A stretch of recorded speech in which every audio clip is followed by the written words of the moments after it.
Muy buenos días, lunes 27 de mayo y titulamos la apertura de hoy día 169, un sacerdote que le habla de las fuerzas del suelo. El presidente Milei suele hablar de su vínculo con las fuerzas del cielo, como para explicar un aspecto seguramente más curioso de su gestión, el carácter mesiánico de algunas de sus ideas. Sin embargo, este último fin de semana la Iglesia, especialmente a partir de los dichos del cardenal Jorge García Cuerva y de Monseñor Oscar Ojea, lo llamó a tener más los pies en la tierra y prestar más atención a las realidades concretas. Por eso, para analizar esta pulsión de estas fuerzas del suelo versus las fuerzas del cielo, escuchamos una canción que se titula Golpe de Realidad, de Bastardos de Larden.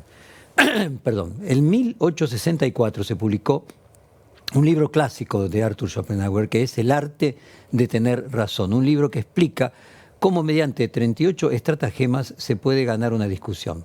Entre estos 38 recursos se encuentra el atacar personalmente al adversario, cambiar de tema, relativizar las afirmaciones del oponente, afirmar que no dijo lo que dijo y otras tantas formas poco decorosas de ganar una discusión. La erística, tal es el nombre de esta forma de la dialéctica, también puede constituir y consistir en una cantidad de trucos, inclusive trucos hasta de magia. Desde que Milei es presidente parece que hubiese leído atentamente este libro de Schopenhauer y al menos ha salido airoso de entrevistas y discusiones sobre la base de cosas que se escribieron en él, no constatando la pregunta, por ejemplo, no respondiendo la pregunta, respondiendo otra cosa, agrediendo directamente o cayendo en todo tipo de falacias. Vamos a la respuesta, por ejemplo, que es un ejemplo clásico que dio el 25 de mayo en La Rural, cuando un movilero le planteó y le preguntó que hay gente que no llega a fin de mes y qué tenía para responder. Mientras que Javier Milei respondió, si la gente no llegara a fin de mes ya se hubiera muerto. Una respuesta absolutamente retórica. Escuchémoslo. ¿Por qué no reparten los alimentos que están en los galpones? Si se están repartiendo, digamos, lo que pasa es que hay gente que curra que está perdiendo sus curras. La gente no llega a fin de mes, presidente. Si la gente no llegara a fin de mes estaría muriendo en la calle y eso es falso. Yo te lo digo. Sí, bueno, digamos, y bueno, si no llegara a fin de mes ya se hubiera muerto, digamos. Evidentemente, Milei está protegido en las entrevistas que realiza, en los lugares en los que se expone, en la barra que lo vitorea, porque evidentemente cuando está expuesto a una pregunta fuera de protocolo, le cuesta mucho poder avanzar con una respuesta que sea satisfactoria. Y más allá de una demostración de falta de sensibilidad, la respuesta del presidente es un razonamiento que solo tiene coherencia interna, o sea, coherencia retórica, coherencia lingüística. Obviamente, si no llega a fin de mes estaría muerto correctamente. El no llegar a fin de mes es una metáfora que no se aplica a la realidad. Por ejemplo, las personas no se mueren de hambre porque se endeudan con la tarjeta o con familiares o se comen los ahorros o recibe ayuda de alimentaria en sus municipios. Estas maniobras discursivas del presidente siguen siendo por momento efectivas para salir del apuro, pero efectivas solamente en las formas, pero luego se termina imponiendo la realidad que serían las fuerzas del cielo. Milei nos tiene acostumbrados a escucharlo hablar de esas fuerzas del cielo y que Dios está de su parte. Es interesante que un sacerdote entonces, el obispo de la ciudad de Buenos Aires, en el tradicional Te Deum del 25 de mayo, fuese quien lo haya traído de vuelta a la tierra. Nos estamos refiriendo al arzobispo Jorge García Cuerva. Vamos a compartir algunas de sus reflexiones. La primera de ellas es, tenemos que tomar en serio la parálisis de nuestro pueblo. Necesitamos que Dios nos cure y se lo pedimos con mucha fe en nuestra acción de gracias.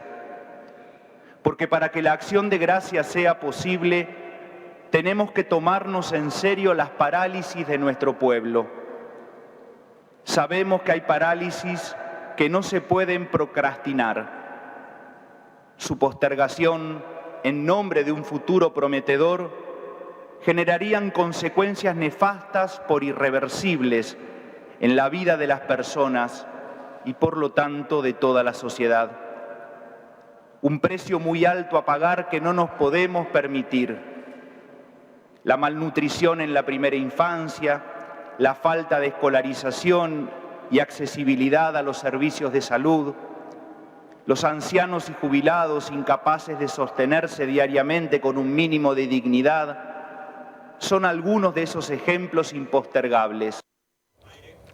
La alusión directa o indirecta, si se quiere, a la política del gobierno es bastante evidente. No se puede tolerar la parálisis de nuestro pueblo en aras de un futuro prometedor. Es exactamente lo que hace el gobierno. Vamos al siguiente fragmento donde García Cuerva dice: siguen doliendo algunas acciones de la dirigencia divorciada de la ciudadanía de a pie.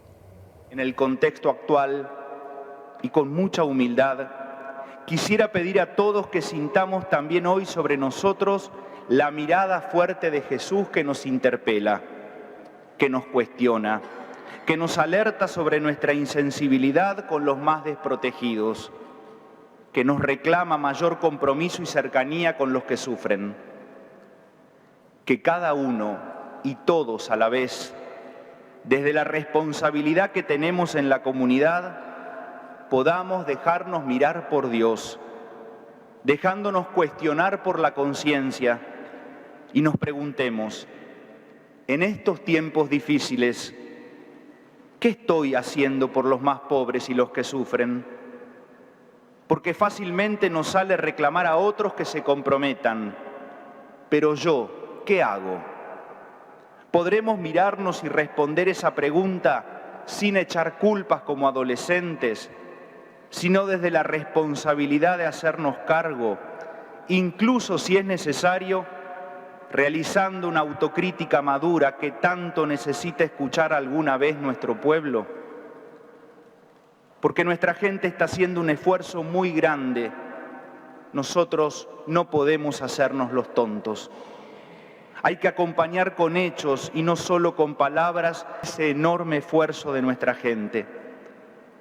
Por eso siguen doliendo algunas acciones de la dirigencia divorciadas de la ciudadanía de a pie, como los tan comentados autoaumentos de sueldos de algunas semanas atrás. Y una intervención más, mucho más directa, donde dice: hay pocas cosas que corrompen y socavan más a un pueblo que el hábito de odiar. Escuchémoslo al arzobispo García Cuerva. No es lo mismo unirse que confabular. No es lo mismo fraternizar y forjar la cultura del encuentro que ser cómplice del mal con el solo ánimo de destruir al otro, de pensar estrategias para que al otro le vaya mal, creyendo que cuanto peor, mejor. Eso nos destruye a todos y carcome los cimientos de la patria. Es como un sismo que no nos permite nunca ponernos de pie. El pasado nos enseña que todo lo que amamos se puede destruir en base a la instrumentalización y al odio, ya que priva al cuerpo social de las defensas naturales contra la desintegración y la fragmentación social. Rédito instantáneo para los saqueadores de turno e incapacidad presente para pensarnos como nación. Como decía Alessandro Mazzoni, hay pocas cosas que corrompen y socavan más a un pueblo que el hábito de odiar. Muy contundente el mensaje del arzobispo Jorge García Cuerva, y esto llama la atención también en un sentido histórico, porque la Iglesia tiene muchas antenas en la sociedad, sobre todo en los sectores más vulnerables.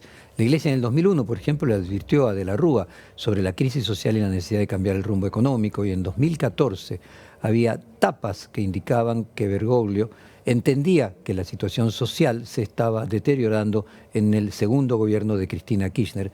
Este mismo arzobispo García Cuerva le dijo a Alberto Fernández en agosto de 2023 que no había bolsillo que alcance. El dirigente político del movimiento Evita, Fernando Chino Navarro, cuenta que en muchos barrios en donde no llega el Estado solo hay curitas, como él les dice.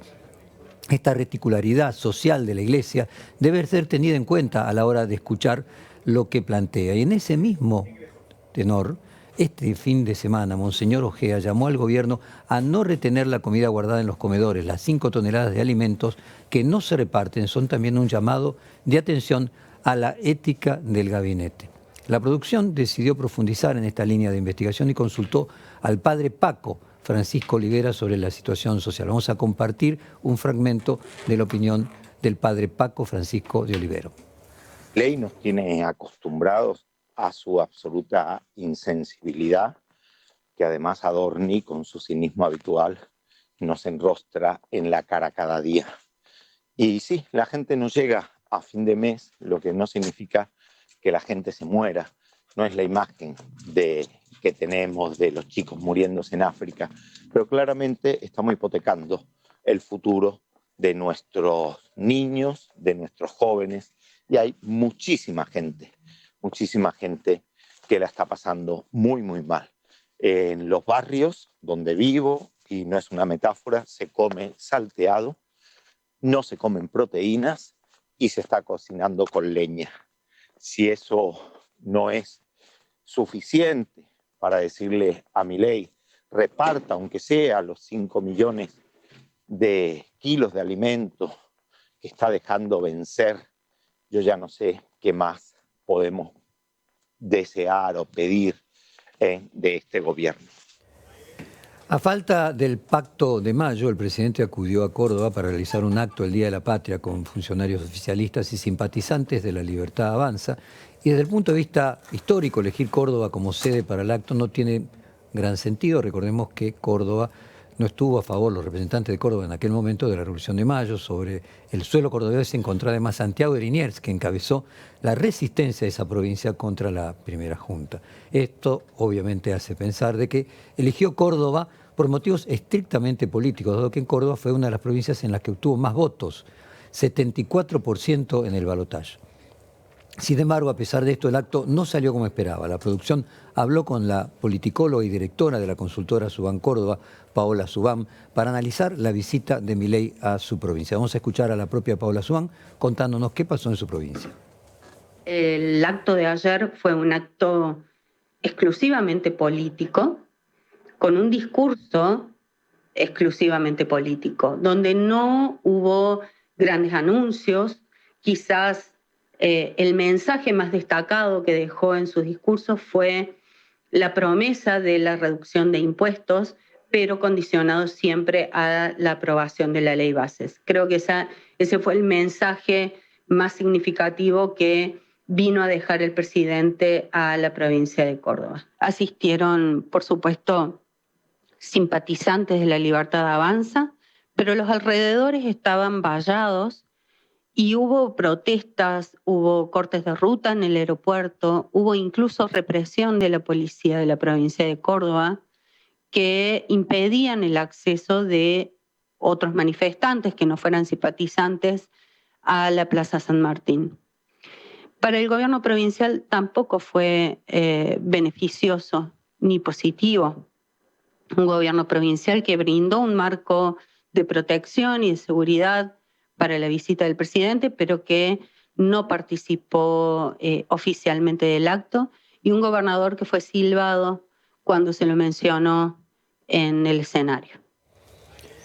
¿Cuál debe ser la situación social en Córdoba para que un presidente que había sacado 74% de los votos hace 6 meses no pueda llenar la plaza en un acto de asistencia gratuita? Más aún, ¿cuál tiene que ser la situación social para que la policía deba reprimir a los manifestantes para que no copen el acto? Ahora vamos a los fragmentos del propio Milei en ese acto, discurso de Javier Milei, 25 de mayo. El Poder Ejecutivo Nacional creará un Consejo de Mayo para completar esta sagrada tarea. Debe haber causa legítima para oponerse a la sagrada tarea de reconstruir nuestra nación. No hay disputa, ni conflicto, ni enfrentamiento que justifique el abandono de la patria. No hay especulación, ni cálculo, ni ambición que justifique el empobrecimiento de nuestra nación. Por eso quiero anunciar hoy, aquí en Córdoba, no solo que vamos a seguir trabajando para que el Acuerdo de Mayo sea una realidad en la Argentina, sino que además, luego de la firma del Pacto de Mayo, cuando estén sancionadas la ley base y el paquete fiscal, el Poder Ejecutivo Nacional creará el Consejo de Mayo para completar esta sagrada tarea. Ese Consejo de Mayo estará integrada por un representante del Gobierno Nacional, un representante de las provincias argentinas, un representante de la Cámara de Diputados, un representante de la Cámara de Senadores, un representante de las organizaciones sindicales y un representante del empresariado argentino, y tendrá la responsabilidad de trabajar en los proyectos de ley que materializarán los principios adoptados en el Acuerdo de Mayo. Cuesta aún ver con quién hará ese Consejo de Mayo, dice, aún no se sabe si la ley base volverá a diputados o seguirá modificándose. Vamos al siguiente fragmento. Ahí Javier Milei dice: el gobierno nacional avanzará en la reducción significativa de impuestos. El gobierno nacional avanzará en una reducción significativa de impuestos, empezando por el impuesto país, un impuesto distorsivo que atenta contra la producción y el crecimiento económico.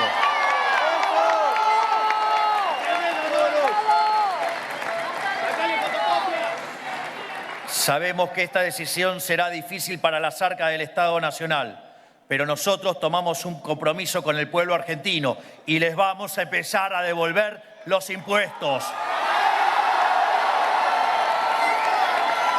Al igual que estamos atacando la inflación, nos comprometimos a que cada peso recaudado que termine en superávit fiscal será devuelto a los argentinos a través de reducción de impuestos, porque no hay destino posible para nuestra nación si no le quitamos el peso de Estado de encima a los argentinos de bien.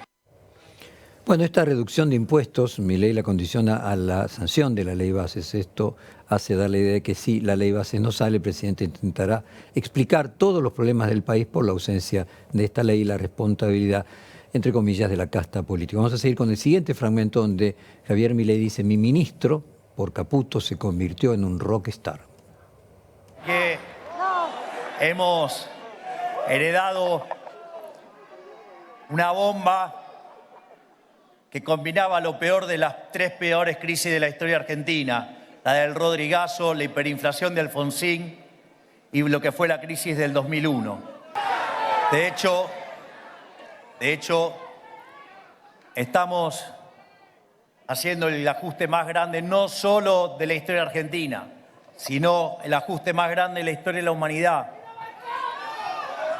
Recibimos una inflación mayorista que en diciembre, siendo el 54%, implicaba 17.000% anual. Y este gigante que tenemos como ministro de Economía la está domando. En la última estimación fue de 3,4% y todos los precios siguen bajando. Y es increíble que después de que durante 100 años nos estropearon la cabeza diciendo que eso no se puede y que demonizaban a presidentes y ministros que tomaban la responsabilidad de poner al país en orden, hoy, digamos, estamos subiendo en popularidad y mi ministro se convirtió en un rockstar. Más allá de la falacia argumentar respecto de la inflación que dejó el anterior gobierno, el 17.000% que se pronosticaba, obviamente el 54% del aumento de los precios mayoristas en diciembre es el resultado de la devaluación del 118% producida también por el nuevo gobierno y del cual supuestamente nos salvó Caputo. Parece ser otro caso en el que las teorías y las maniobras que utiliza el presidente para tener razón lo alejan de lo que verdaderamente le pasa a los argentinos. Milei tiene la tendencia a contestar con argumentos abstractos a preguntas concretas. Un caso paradigmático es la respuesta que dio sobre la democracia ante la consulta de una periodista, Luciana Geuna. Vamos a recordar ese fragmento que ya casi es parte de la historia. ¿Usted cree en la democracia? Digamos, yo creo que la democracia tiene muchísimos errores. Puede tener errores, pero ¿usted cree Por ejemplo, en el vos sistema sabés, democrático? a ver, no, yo te hago al revés la pregunta. ¿Conocés el teorema de imposibilidad de Arrow? Yo le hago la pregunta de nuevo, por la que pregunta acá soy yo. ¿Usted cree en el sistema democrático? ¿Y yo no puedo contestarte con una pregunta? Lo que le si pregunto es el teorema de imposibilidad de importante. Arrow. Ahora me lo cuenta el teorema, no lo conozco. Pero lo que le digo es importante la pregunta y requiere una respuesta contundente, que es ¿cree o no en el sistema democrático? Es fácil la pregunta, ¿es cree o no cree? Pero, digamos, si vos conocieras el teorema de imposibilidad de Arrow, digamos, o sea, tendrías algunas Cuéntemelo, consideraciones. Bueno, los biógrafos del filósofo Tales de Mileto relatan una historia que quizás haya sucedido en el siglo VII a.C. Cuentan que un día caminaba mirando las estrellas y cavilando sobre el destino del universo. Tan abstraído estaba en su propio razonamiento que cayó en un pozo y fue rescatado por una criada. Ser presidente, como también ser filósofo, existe estar atento a los mismos tiempos con el mensaje y las enseñanzas de las constelaciones, pero también estar atentos a la realidad concreta. Una cosa es invocar las fuerzas del cielo y otra muy distinta es estar en las nubes. Así cerramos nuestra presentación y apertura del día 169, el cura que habló de las fuerzas del cielo.